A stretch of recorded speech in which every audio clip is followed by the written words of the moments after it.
All right, welcome back. We are on lesson 3, the circuit playground, level 9. This is an assessment level. So I will read the instructions. I will give you whatever tips and tricks I can think of. And then I'm going to let you go. Oh, we'll also look at the rubric and see what exactly you're going to get points for. And then it's going to be up to you. So here we go. It says virtual monster pet. Ava is trying to make an app that simulates a virtual monster pet. The LED represents the monster's eye, and the buzzer will be the noises that it makes. The app lets you control the emotions of the monster in the following way. When you press the happy button, the pet should stare at you without blinking and make a mid pitched squeal. When you press the nervous button, the pet should blink quickly and make a short, high pitched squeal. When you press the sleepy button, the pet should close its eye and make a long, low growl like it's snoring. The happy button has already been coded. We need to add the code for the other two buttons. All right, so this is the happy button. It's already coded.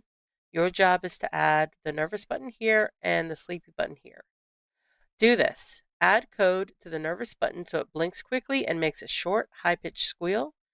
And then step 2, add code to the sleepy button so it closes its eye and makes a long, low growl like it's snoring. All right, let's go look at the rubric.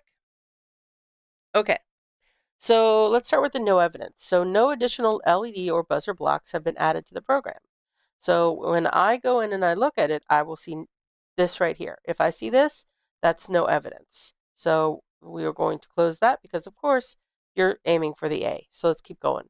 Limited evidence. Some buttons are missing entire LED or buzzer blocks.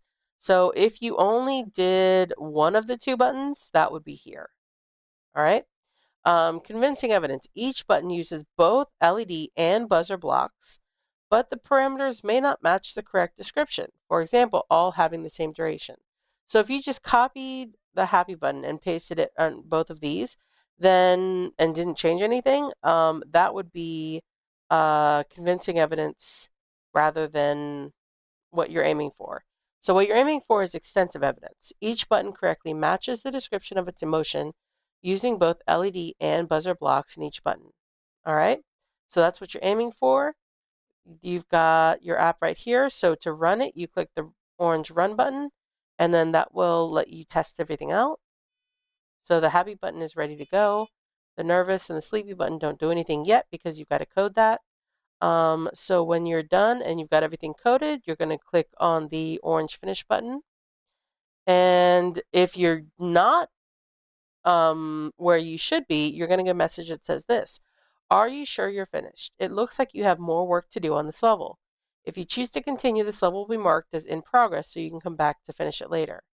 All right, but what I'd rather do is just have you finish it the first time um, because, of course, this is an assessment. All right, so with that, I'm going to pause my screen um, and I'm going to go ahead and code it correctly. And then I will see you on the level 10 for the challenges. All right, good luck.